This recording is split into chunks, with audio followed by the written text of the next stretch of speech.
Our keynote speaker tonight, Clare Daly, is an Irish politician who has been a member of the European Parliament from Ireland for the Dublin constituency since July 2019.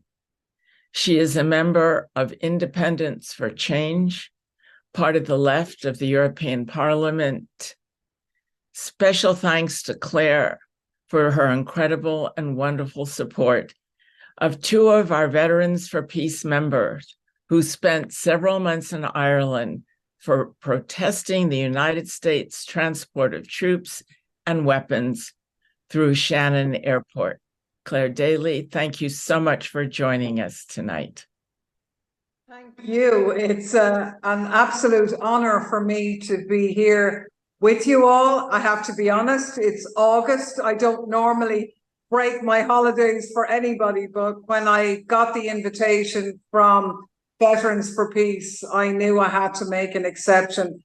Firstly, because in general, I have a total admiration for the work that you do. But secondly, because of precisely the work of Ken and Tarek, that we know that we owe you, Ireland, having interned them both for almost a year, for having the audacity to try and search US warplanes coming through our civilian airport in Shannon. So Veterans for Peace really have a special place in the traditions of Irish peace and neutrality. So it's my honor to be with you, although if I had read the fine print and realized that it would be in the middle of the night for me here in Brussels, maybe I wouldn't have been, and maybe I won't be at my best. But if I'm not, in my heart, it's the only place I'd want to be tonight, because I think your conference is taking place at an incredibly appropriate time. Exactly 18 months from the start of the war in Ukraine, or Russia's unprovoked war of aggression, as it's called repeatedly on our airwaves, repeated time and again, which kind of gives you a clue that the war actually was provoked. That doesn't mean that it was justified. Russia had no right to invade the sovereign territory of Ukraine. This was 100% illegal, but it was provoked. And unless we understand that, then there can be no solution to the conflict that is taking place there currently. Because the backdrop to the war in Ukraine is the continued expansion of NATO since the end of the Soviet Union, and in breach of the promises made at that time. 14 countries joined. Every time another country joined NATO, every Russian president said, this is an existential threat to our security. Yet it was ignored. Even US officials pointed out that the idea of Ukraine joining NATO would be a red line for Russia, along the lines of the Bay of Pigs for the US, or if, for example, Russia sighted missiles on the borders in Canada. Yet, in 2008, George Bush said that Ukraine and Georgia would join NATO. In 2014, the US was responsible and involved in the coup inside Ukraine. And there's no doubt about it that the current war that is raging, even as we speak here now, is a result of the conscious policy of NATO to encircle and goad Russia. Unfortunately, Putin responded to that provocation and gave them everything that they wanted. NATO has been rescued from obscurity. Europe is now firmly a vassal state of the US, not a potential rival, not a potential ally of others. There had been a belief that when the UK left the EU, that this would be an impetus for an EU army, the UK having been the biggest supporters of NATO inside the EU. But instead what we see is NATO really now is the only show in town in Europe. Countries like Sweden and Finland, which to be honest were nominally neutral, but now have firmly joined the NATO camp. And even in Ireland, my own country, where the people are proud of their neutrality, we see the Irish government under pressure of the war in Ukraine now wanting to have what they call a conversation about our neutrality. They never wanted a conversation when I was in the Irish Parliament, when we wanted to talk about our neutrality being undermined by the systemic use of our civilian airport by the US military on its ways to war in the Middle East and beyond. They never wanted it then, but now they say our neutrality is not fit for purpose. They talk about us trying to eliminate and undermine the triple lock, which is a mechanism by which the Irish military only engage in action overseas with the authorization of the Irish Parliament, the Irish government, and only under a UN mandate. And if that's not fit for purpose, well, the only purpose it's not fit for is engaging in missions which don't have a UN mandate. And why would a neutral country want anything to do with that? But unfortunately, the war in Ukraine has given an impetus to undermining our traditional neutrality. We also see that the war has given an unleashing of military budgets across Europe. They are now on steroids. Obviously, nobody would be mad enough to have a situation where we'd spend taxpayers' money, which is just so badly needed for housing, health, education, and so on militarism and destruction. Nobody would buy that lunacy. So they've got to make people afraid, make people think that the enemy is out there. And unfortunately, Russia's invasion of Ukraine has given them that excuse. 5 years ago, the European Union first decided on having a direct military fund. The European Union was never supposed to be a military project. So the European Defence Fund, which was set up 5 years ago, it did have a budget of 8 billion. They set up the Orwellian named European Peace Facility, which actually is to allow the European Union sell arms to African countries. Bizarre. Nothing to do with peace at all. But anyway, so we had the European Peace Facility, we had military mobility. Really, they didn't get as much money as they wanted at that time. But now, since the war in Ukraine, the floodgates are open. We have European commissioners talking about Europe being involved in a war economy. We've had labour laws suspended to enable the 24/7 production of shells to go to the battlefields in Ukraine at the cost of 3,000 to 4,000 euros per shell. We have the German economy, which traditionally didn't spend money on arms, now pumping billions into the military industrial complex. And we now know that the new Cold War has really become very hot indeed. And this is, of course, lunacy. It's a game, it's an experiment, it's a racket by the military industrial complex, where Ukraine is simply being used as a prop or as a stage. I'm actually, ironically, on the Ukraine's hit list of Russian propagandists. And my crime, and the reason why I'm on it, is that I said two things. The first being that it was the ordinary people who were suffering the brunt of sanctions, which I can tell you is absolutely true, as Europeans face a massive cost of living and energy crisis battle. But my second crime was in saying that the war was a proxy war.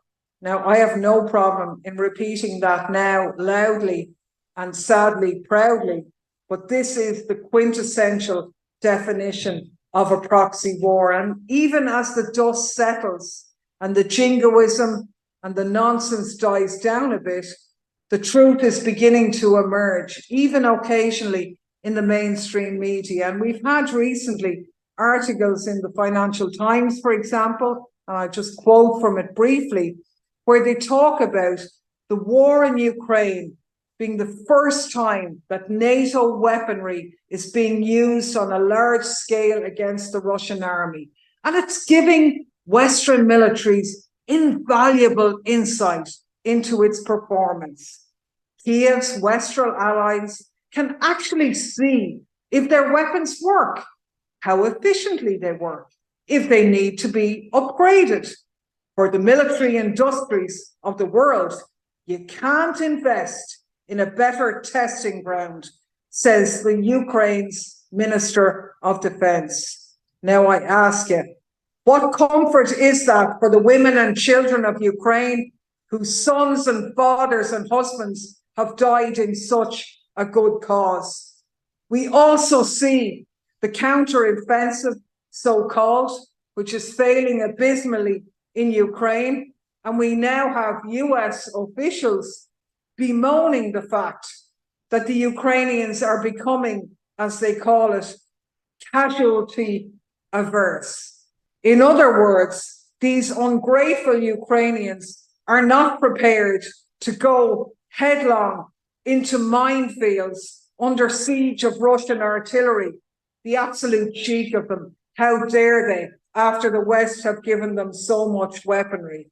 This is the type of disgusting rhetoric that we are really seeing creeping in now. And it is unmasking the realities and the horrors of the war in Ukraine, where cluster munitions are being used. This is the definition of a proxy war, where ordinary Ukrainians and ordinary Russians are doing the dying, while armchair generals, either in Moscow or in Washington or in Brussels, sit and try and direct the troops. It is absolutely appalling. And this war has nothing to do with helping Ukrainians. It's nothing to do with a battle between democracy and authoritarianism. Come on. Ukraine, one of the most corrupt countries in the world, where opposition parties were banned, trade unions undermined, and workers' rights eliminated. The country sold off to foreign owners. Nothing democratic about it. And the horrific stories where those with money can buy their way out and buy false disability papers, while the authorities round up poor people and disabled people and send them to the front as cannon fodder. It's an absolute appalling nightmare.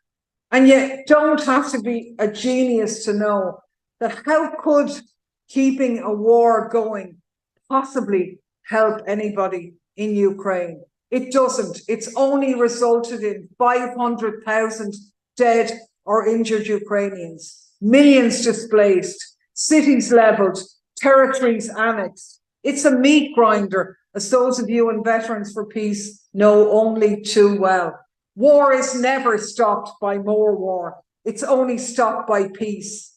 Yet everything in the media and amongst the establishment politicians has been done to stymie peace, to make sure that peace doesn't happen. And those of us who argue for peace are labelled as Putin puppets, as Kremlin agents at best. We're not anti-war, seemingly. We're anti-Ukrainian. This is ridiculous. This is an insult. Before this war, everybody knew, and it was an established wisdom and practice, that you never send arms into a conflict. That's the last thing that you do. Yet now we're told, of course, that's what you have to do. You have to stand up to a bully. Well, let's look at that. They never send arms to the people of Yemen fighting against the Saudis. They never stand up and send arms to the people in Palestine who every day face a vicious and appalling onslaught by the Israeli state. I never saw or heard them argue for the arming of the IRA to get the British out of Ireland. Instead, they got behind a peace agreement in Ireland. In Ireland, a peace agreement and fighting for peace wasn't doing nothing. It actually was a lot of work. And the same people now who are arguing that Ukraine has to win back every bit of its territory, including Crimea, where everybody knows the people want to be part of Russia, that this has to be done before there can be peace. These are the same people who laud the peace agreement in Northern Ireland as an historic achievement, where 17% of the island of Ireland is still under British rule, and hundreds of thousands of Irish people are ruled by an administration that they don't believe represents them. But you know what? People aren't getting killed every day. There's a roadmap in that agreement for how issues can be resolved in terms of United Ireland in the future, how minority rights can be addressed, and that's enshrined in that agreement. And last April, there was such an agreement for Ukraine, where they're in return for a withdrawal of Russia back to the pre-February 2022 boundaries, in return for Ukrainian neutrality and non-NATO membership. There was a process over 10 to 15 years where the issues in Donetsk and in Crimea could be resolved. But that was scuppered by the West, who told Ukraine to keep fighting. This is about US strategic interests against Russia, and it's about the profits of the military-industrial complex, nothing else. Well over 100 billion euros from Western countries in military and humanitarian aid has gone into Ukraine. Now we know, and you know, that Biden wants another 25 billion, even as he stands by and allow the people of Hawaii suffer the devastation there without such similar support at all. And where is that money going? It's going to corrupt elites in Ukraine. It's staying in the US and Europe and lining the pockets of the military-industrial complex. And the other money that's going into so-called rebuild the society in Ukraine is going to be paid for by people in Ukraine and people in Europe for eternity. And already people are paying with the cost of living crisis in Europe. The fact that we in Europe now pay 4 times the amount for our LNG than you do in the US. So this war, like all others, is patently against the interests of ordinary people. And that has to be the basis of our resolve to make sure that we do whatever we can to bring it to an end. We know and can take solace from the fact that the situation is beginning to change as ordinary people see that this war is going nowhere. And that does make our job easier. And I think we should take great heart from the fact that the situation, as I've outlined in terms of NATO and European military expenditure, makes the situation difficult. It does make the peace movement difficult, but that is the situation in the global north. It may seem like we are isolated and we are a minority, but actually on the world scale, we represent the majority of the world's people. NATO, that parasite, which is responsible for 3/4 of the global military expenditure, is beginning to learn a very valuable lesson. Be careful what you wish for, because rather than them succeeding in isolating Russia and establishing Western dominance and authority, what they have actually done in the present conflict is the opposite. We are on the verge now of a new world order where US hegemony has had its day. The present juncture is a sign not of their strength, but of their weakness. And the countries which represent the majority of the world's population have had enough. They're not prepared to be dominated by empire or the old colonial European powers any longer. They've been refusing throughout this dispute to be dragged into taking sides in the war in Ukraine. Not because they don't care about Ukraine, not because they support Russia, but because they've seen war. They've seen the role of empire of the US with 750 military bases in 80 countries, of being involved in war for most of its history. They're sick of the US abusing its position of the dollar and penalizing and pauperizing and murdering people with sanctions. China has always been the US's main target at the present juncture, not because they represent a threat to US security, because they represent a threat to US economic dominance. And the hope that Taiwan would become a new Ukraine, I think, is a vain hope. We've seen the answer to that. In the last week, the BRICS nations have become bigger. New members joining, even with US allies of Argentina, Ethiopia, Egypt, all joining that alliance, not because they're anti-empire, but as a move to be anti the dominance of the dollar. The BRICS countries now represent 46% of the world's population, 3.7 billion people with a GDP greater than $30 trillion and 80% of oil production. What we now see is multipolarity and international law having an opportunity to be reborn rather than the misnamed rules-based international order, which is just a cover for US dominance. That doesn't mean that the world stage we're at now is straightforward. Empire is in decline. That makes it quite a dangerous time.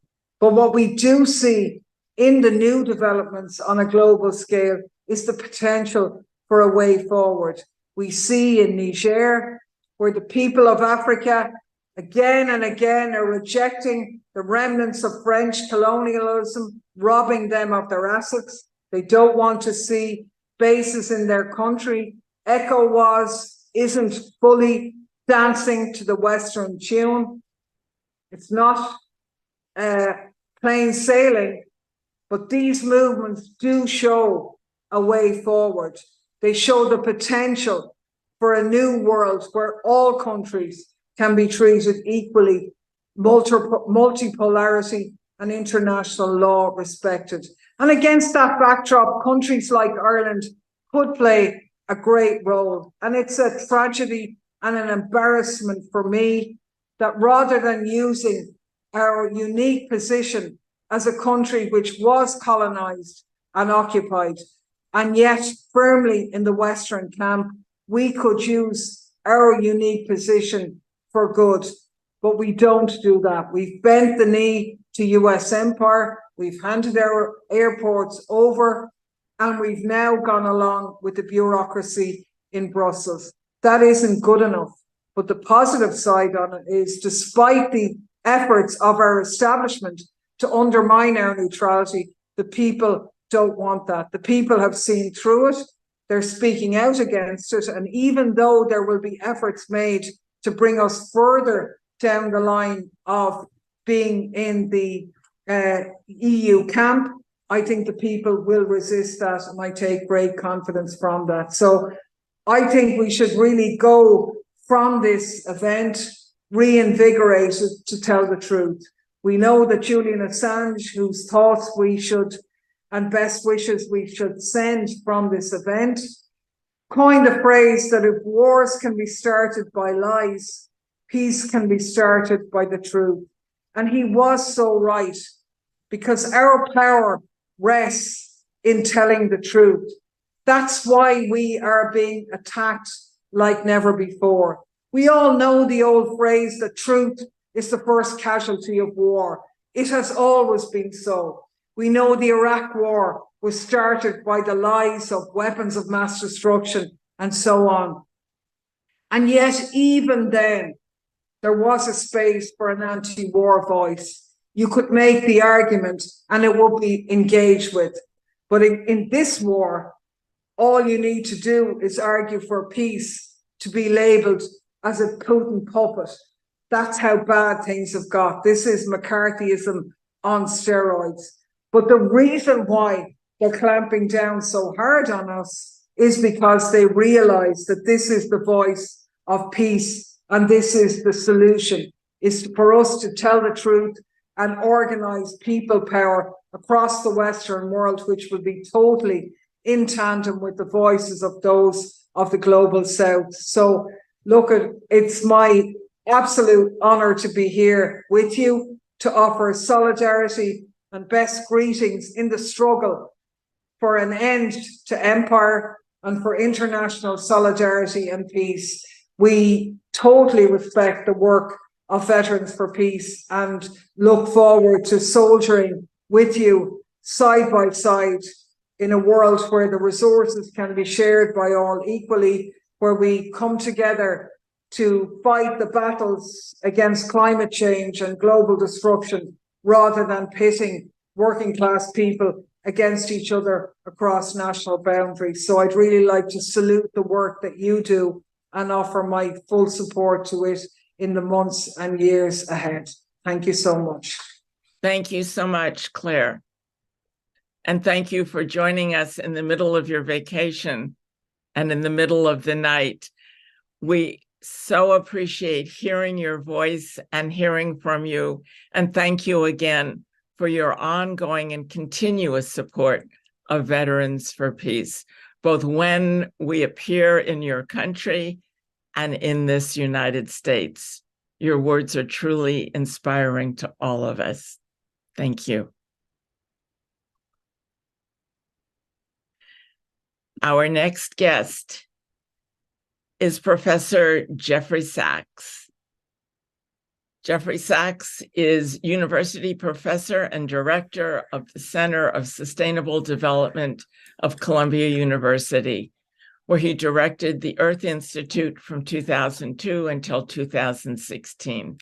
He is president of the UN Sustainable Development Solutions Network, co-chair of the Council of Engineers for the Energy Transition, commissioner of the UN Broadband Commission for Development, academician of the Pontifical Academy of Social Sciences at the Vatican, and Transi Jeffrey Chia, honorary distinguished professor at Sunway University. He has been special advisor to 3 United Nations Secretaries General and currently serves as an SDG advocate under Secretary General Antonio Guterres. He spent over 20 years as a professor at Harvard University, where he received his BA, MA, and PhD degrees. It is an honor and wonderful to welcome you, Professor Sachs. Thank you. For Peace. Thank you so much. Well, I'm very honored to be with all of you and really delighted to follow Clare Daly's wonderful remarks. It's so good to hear some wisdom coming from Europe because unfortunately the dominant discourse in Europe is like the dominant discourse in the United States these days, which is war all the time. And I've always counted on Europe to be smarter than the US on these matters because the US makes so many of these awful, unnecessary wars. And I've been surprised and very alarmed and disappointed by the European leaders falling into line with the US military-industrial complex. And Claire, thank you. It's just so good to hear your wonderful remarks. It's gotten very bad in Europe as it has in the United States, very hard to reach the mainstream because the media, the corporate media, have completely blocked out any honest accounting of how we got into the Ukraine war and what's happening and why it's a disaster. So it's very hard to even share basic facts right now. I know I was pretty frequently on just normal mainstream TV, but not these days, not in the last couple of years, because nobody wants to hear. And I begged the New York Times even for one editorial to tell the truth about this war. And I kind of badgered them into accepting something, and they accepted it, they edited it, they were getting ready to print it. And then they said, oh, I'm so sorry, Professor Sachs, we're not going to run it after all. So the fact of the matter is the corporate mainstream media is just completely saturated with the US government propaganda. So with that backdrop, here we are sharing some truth and sharing some thoughts together. I go back more than 30 years in Russia, Ukraine, US, European issues, because more than 30 years ago, I was trying to help President Gorbachev, and then trying to help President Yeltsin, and then trying to help President Kuchma, the first president of independent Ukraine, to overcome all of the huge difficulties that attended the collapse of the Soviet Union. The Soviet Union collapsed because it was a miserable system. It didn't work. And Gorbachev knew it, and he wanted a normal society with normal relations with the US, and he wanted a common European home, and I loved the man for it. And when he asked me to be on his advisory team, of course, I said yes. And I learned that the United States could not take yes for an answer. It could not accept the idea of just a normal, cooperative relationship with a reformed Soviet Union or with an independent Russia. The US wanted unipolarity. The US wanted dominance. The US wants its way on everything. It's crazy. We're 4.2% of the world. We don't and can't and shouldn't aspire to run the world. We should aspire to cooperate. Well, I saw firsthand in a very painful few years that the US doesn't like cooperation.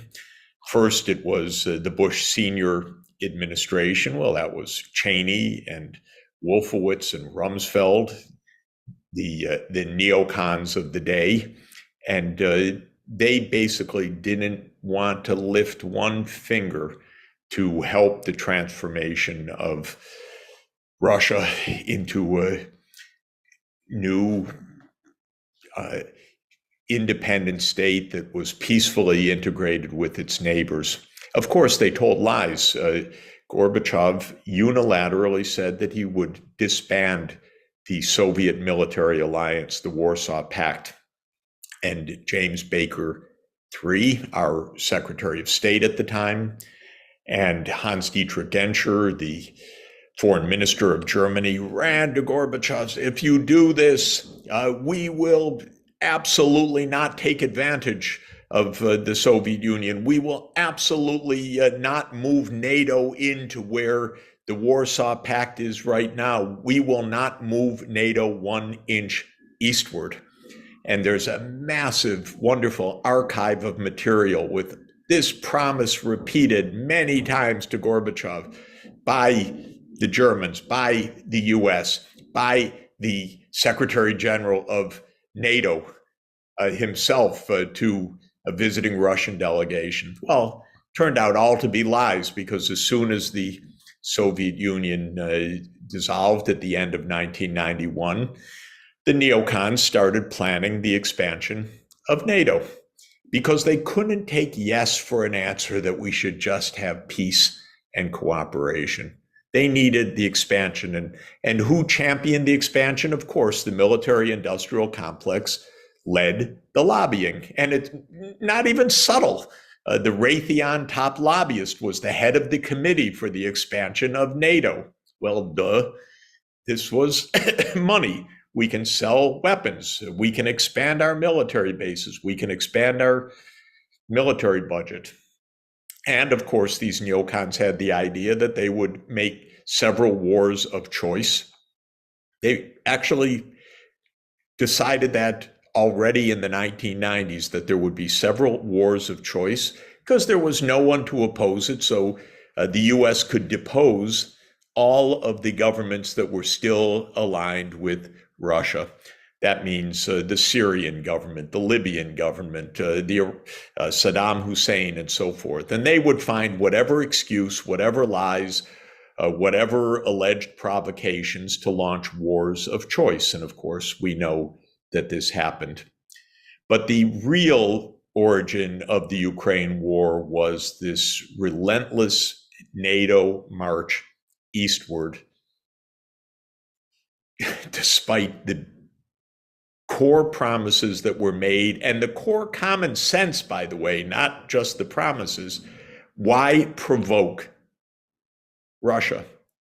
And when Clinton actually started the machinery of NATO enlargement, his own Secretary of Defense, William Perry, thought about resigning in protest because he thought it was such a terrible idea that this would just lead to a new Cold War, just at the time that relations were being normalized. And our top diplomats knew this. They understood this.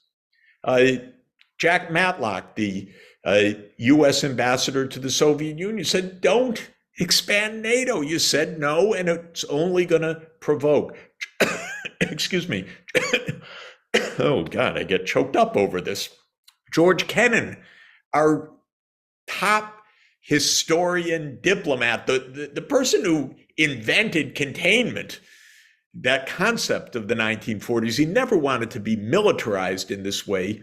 And he absolutely said, this is the biggest mistake imaginable to start expanding NATO. Well, I watched a lot of this pretty close up. Clinton, kind of as usual, not thinking very much, very short-term thinking, started the NATO expansion in the 1990s. That was to Poland, Hungary, Czech Republic. The Russians were very unhappy, but it wasn't a big crisis. It wasn't on their border. Then Bush Jr. comes in, all the wars of choice. And not to mention, by the way, in 1999, Clinton bombs, and not Clinton only, NATO bombs Belgrade for 6 straight weeks. Not exactly to Russia's liking, absolutely horrible. And that worsened the relations further. Then in 2002, the neocons under Bush Jr. called for the unilateral US withdrawal from the anti-ballistic missile treaty. Unbelievable. The Russians said, stop, don't do this. This puts us in a threat. This destabilizes the nuclear deterrence, which is our basis for just peacefully being able to trust each other and keeping on a path of denuclearization. Well, the US unilaterally withdraws and starts planning for placing missiles near Russia. And the Aegis missiles go into Poland and Romania within the next decade. Well, the Russians are really getting pretty upset about this. And then George W. expands NATO to 7 more countries in 2007. The 3 Baltic states, Romania, Bulgaria, Slovakia, and Slovenia. And Putin goes to the Munich Security Summit in 2007 and says, come on, stop. You promised not 1 inch eastward, and now it's 10 countries you've expanded to. So the US, in its infinite wisdom as usual, what does it do? The next year, George W. Bush Jr., with, by the way, our US ambassador to NATO, Victoria Nuland, I hope that name rings a bell. She's currently our Deputy Secretary of State. They call for NATO to enlarge further. And where? To the 2,000-kilometer border with Russia, Ukraine, and to Georgia. Georgia, not the state, Georgia, the country, on the eastern edge of the Black Sea. Look at a map, it ain't a North Atlantic country. But what it is a plan to surround Russia in the Black Sea. Because the idea was, and it was a very premeditated US idea, that with NATO enlargement, NATO would be in Ukraine, Romania, Bulgaria, Turkey, and Georgia, completely surrounding Russia in the Black Sea. And notably, Russia's naval base in Sevastopol. And that was the idea. That, by the way, was the same idea of Lord Palmerston in 1853. So it's not a very original idea. It was the whole basis of the first Crimean War. And so these neocons wanted to fight the second Crimean War. And of course, you could hear the cheers of Britain, which is imperialist nostalgia to the essence in its political class. Yes, yes, yes. We can surround Russia in the Black Sea, just like Lord Palmerston wanted to do a century and a half earlier. Well, Putin says, do not do this. This could be incredibly destabilizing. But by the way, it wasn't just Putin who sent a secret memo back from Moscow to Washington to Condoleezza Rice. Well, of course, none other than Bill Burns. Bill Burns was then the US ambassador to Russia. But you may recall the name. He's currently our CIA director. And he sent a secret memo, because everything in the US government is secret, by the way. He sent a secret memo entitled Niet means Niet. And he explained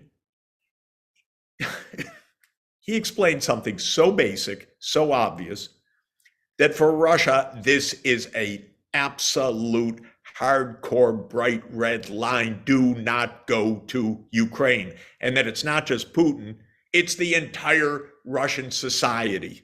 They don't want the US military bases. They don't want Aegis missiles. They do not want to be crowded on their border by the US military. And it makes perfect sense, because we wouldn't like it either. But, you know, American security state leaders who don't ask us Americans, they're a little hard of hearing. So, did you say red line? We didn't hear that. So, of course, Bush pushes through the commitment by NATO to expand to Ukraine and to Georgia. I know European leaders told me in 2008, what is your president doing? But Europe, you know, they're, I don't get it exactly, but they will not oppose the US in public. So they complained to me, but then they, in the end, signed on to Bush's crazy idea of expanding NATO to Ukraine and to Georgia. Now, there was one last safety valve to understand in this, and that is the Ukrainians did not want this. Ukraine is a divided society, ethnically Ukrainian, ethnically Russian. They didn't want this crowding. They knew that this would destabilize the situation. So the elected president, Viktor Yanukovych, said, we will be neutral. We will not alarm Russia. Also, we'll extend a lease in Crimea for the Sevastopol naval fleet until 2042. We want quiet. The United States neocons don't like quiet. They want just to get their way.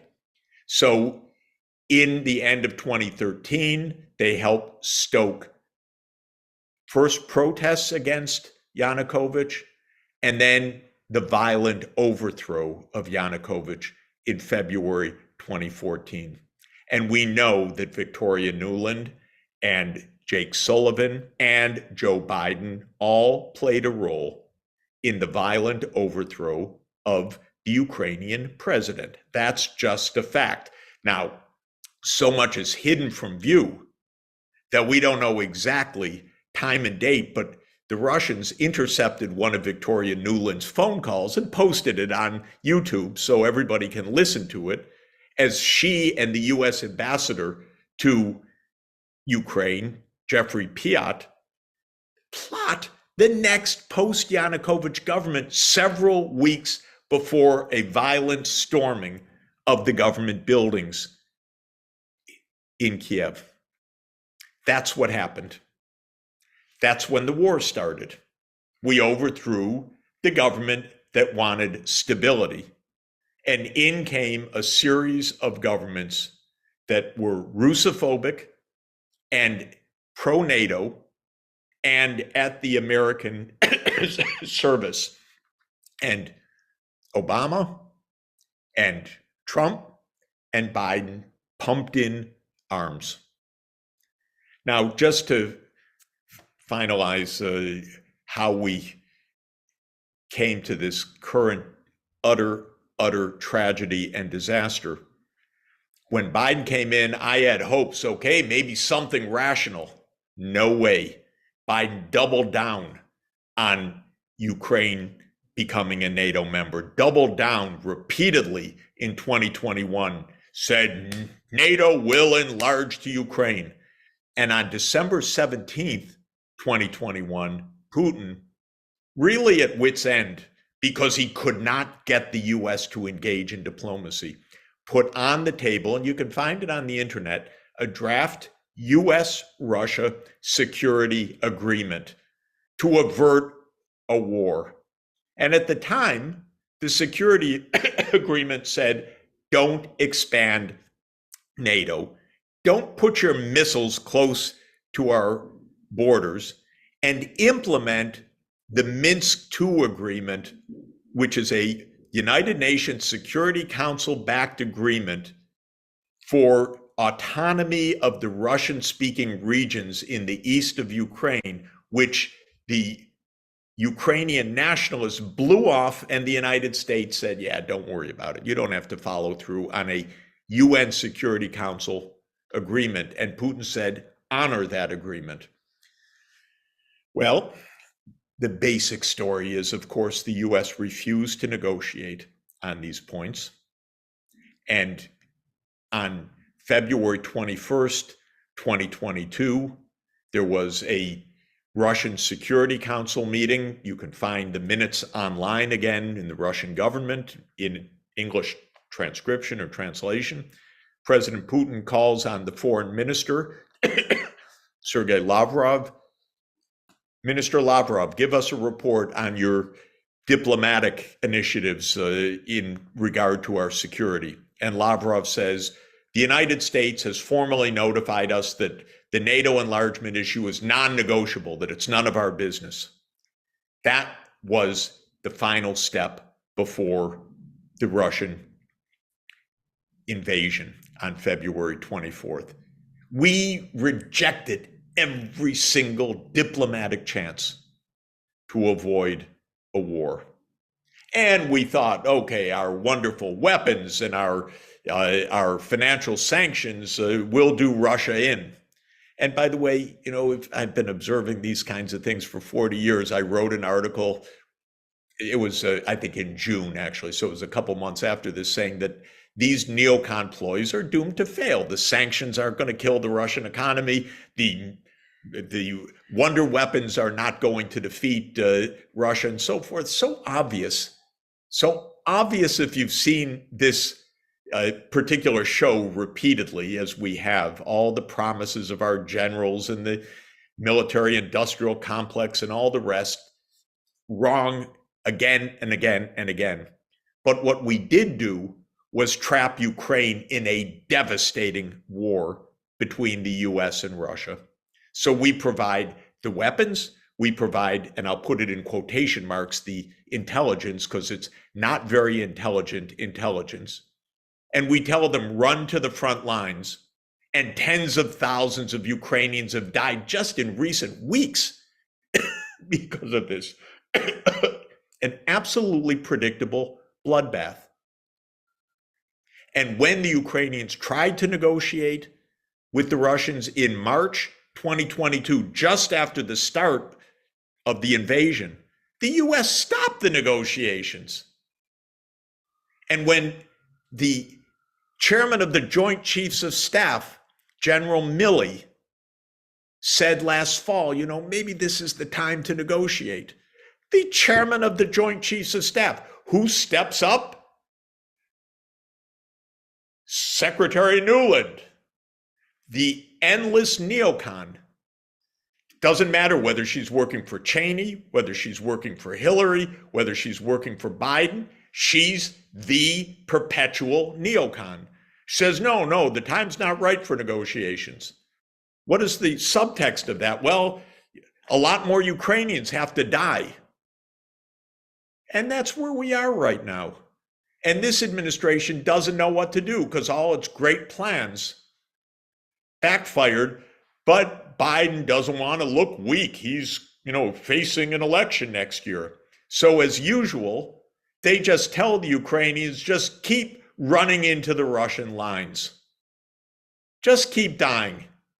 It is the cliche, fight to the last Ukrainian.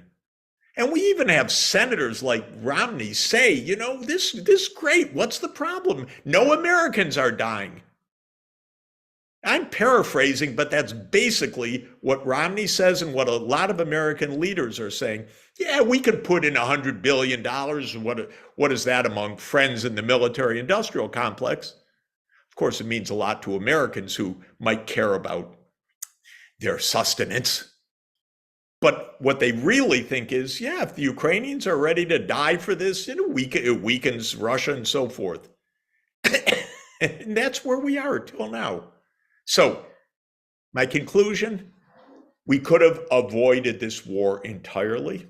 We could have avoided loss of territory. We could have avoided everything because there was no demand for any of this until the US pushed and pushed and pushed and is tone deaf, can't hear anyone else, doesn't believe anyone has red lines except the United States, and is on the path to do the same thing with Taiwan right now. And that's the war talk. So we're not out of this by any means. We're still in the midst of this neocon-dominated American foreign policy. It's what Kissinger famously said, to be a foe of the United States is dangerous, but to be a friend is fatal. So we embrace our friends like Ukraine to the point of their destruction.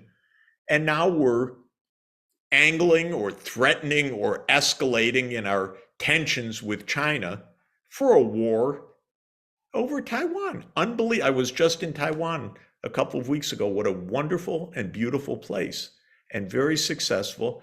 And we are stoking a crisis by feeding it with armaments. So sorry to have talked so long, but thank you for being the voices for peace and sanity and rationality in this country. Biden's asked for another 20+ billion. This is our moment to say, stop it already. Your reelection actually, Mr. Biden, doesn't count compared to the lives you are wasting, the tens of thousands who will die because you don't want an embarrassment on your watch.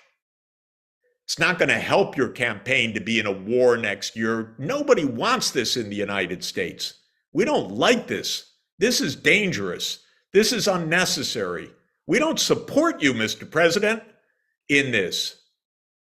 So stop now. It'll be a lot worse in your campaign. The whole concept that you have to look tough and strong for your 2024 reelection is a nonsense, and it's profoundly immoral. So we need to raise our voice now. I think more and more congressmen and senators are getting the idea that while they don't ask us our opinions in the United States about these issues, because it's not really about what Americans think, it's about what the military-industrial complex demands. We don't like it one it. Thank you very much for letting me be with you this evening. Thank you so much, Professor Sachs, for joining us. As usual, it's been an enlightening, important, an educational experience to hear you and to be able to be with you this evening. Thank you. And we appreciate your being with us. Thank you. Thank you so much. Thanks for all your leadership. It's so important. And maybe you'll join us with some of our demonstrations. If I'm in this country and can do it, you can count on me. We need this right now so much because this is the majority opinion of the American people without question. Thank you, and we need you to join us as Veterans for Peace. Wonderful. Thank you. Thank Bye-bye. you.